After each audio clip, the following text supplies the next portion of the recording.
Kita lanjut chapter 8 dengan judul Fist atau pukulan ya. Panel dimulai pada kantor polisi Divisi 2 Shinjuku. Terdengar bincang-bincang para petugas tentang penyerangan Mishima tempo lalu. Di antara mereka bilang Mishima mungkin dapat pulih selama 2 bulan.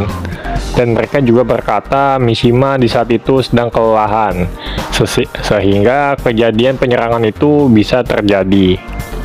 Sayangnya peristiwa itu oleh para petugas dijadikan candaan atau lelucon, yang bisa-bisanya Mishima diserang oleh orang yang tidak dikenal, padahal seharusnya kepekaan ia akan ancaman sangatlah baik, mengingat jabatannya sebagai kepala seksi. Tiba-tiba ada anggota lain yang menegur mereka dengan mempertanyakan kepeduliannya kepada Mishima. Ialah Hibino yang dengan tegas dan berani menghadapi mereka. Tak jauh dari situ, Ikuo mengamati sembari memikirkan keadaan Mishima juga. Ikuo dan Hibino kembali ke rumah sakit untuk menjenguk Mishima.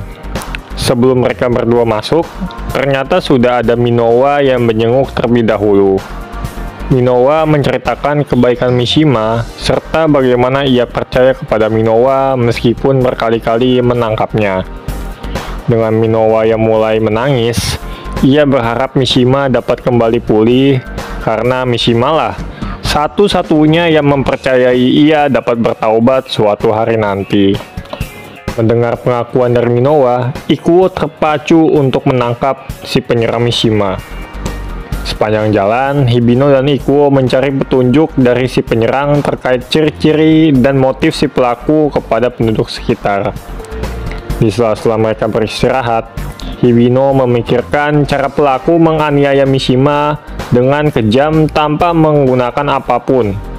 Maksudnya menggunakan benda tumpul atau benda tajam yang ada di sekitar situ.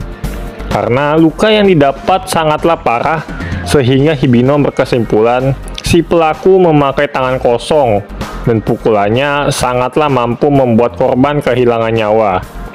Dan Hibino juga mengatakan bahwa motif yang pelaku cukup kuat untuk membunuh Mishima. Seketika Ikuo bangkit dan mengatakan bahwa kasus Mishima ini sangatlah berbeda dari penganiayaan biasa.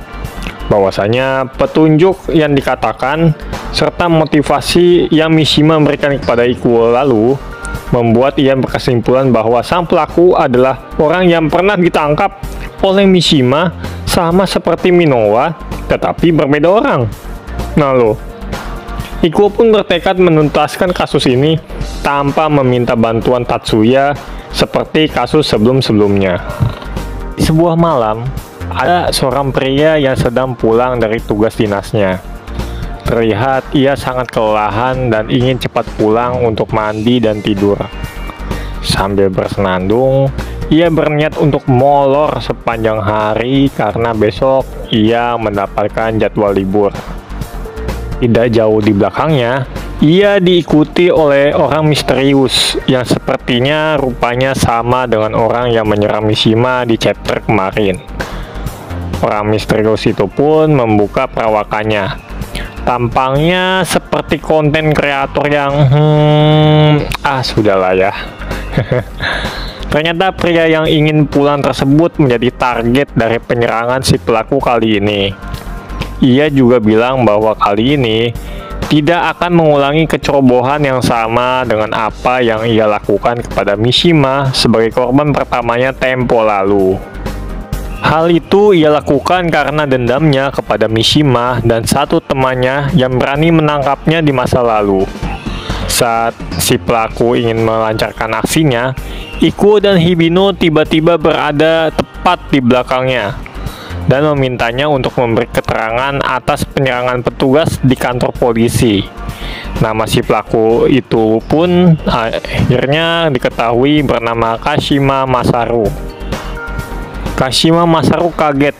Ikuo lanjut menyepil bahwa Kashima Masaru ini dulunya seorang profesional boxer terkenal dengan tinju mematikan tingkat dunia yang karirnya hancur 6 tahun lalu karena membunuh partner tinjunya dan melarikan diri.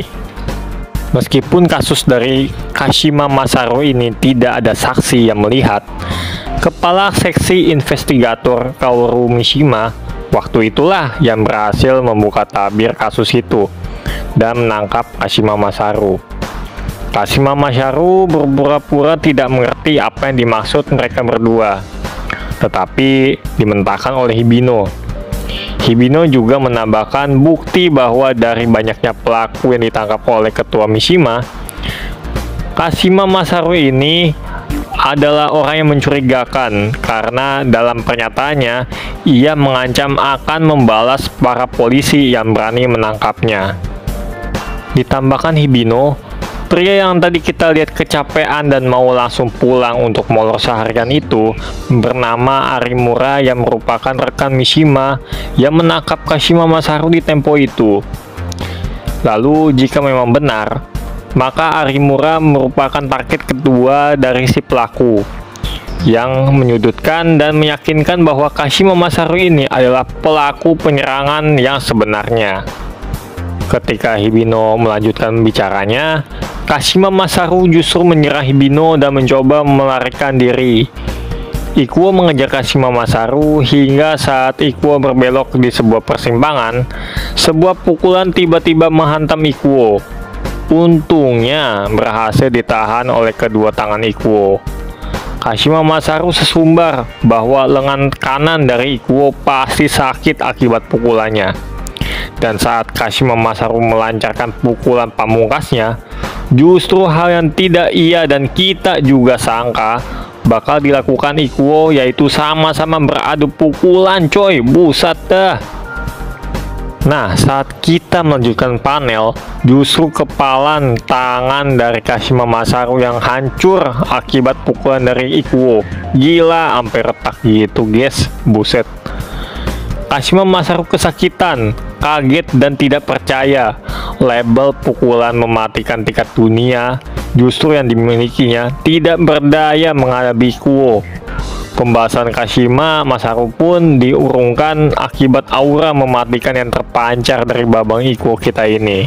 Kelas emang. Panel pun berpindah ke rumah sakit tempat ketua Mishima dirawat. Terlihat Hibino dan Ikuo berjalan untuk menjenguk Mishima. Hibino masih tidak mengerti apa yang terjadi sewaktu ia dan Ikuo menangkap Kashima Masaru.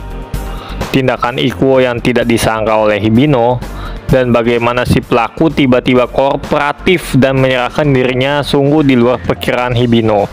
Meskipun ternyata Ikuo cedera juga. Ikuo menanyakan kepada Hibino apakah keadaannya bisa diajukan sebagai kecelakaan kerja. Sayangnya Hibino justru menghardik balik si Ikuo. Nasib, memang nasib. Saat mereka berada di kamar Mishima, ia justru tidak ada di tempat. Ikuo dan Hibino pun panik dan bertanya kemana ketua Mishima pergi. Salah satu perawat di sana bilang bahwa ia sudah tidak dirawat dan pergi untuk kembali bekerja.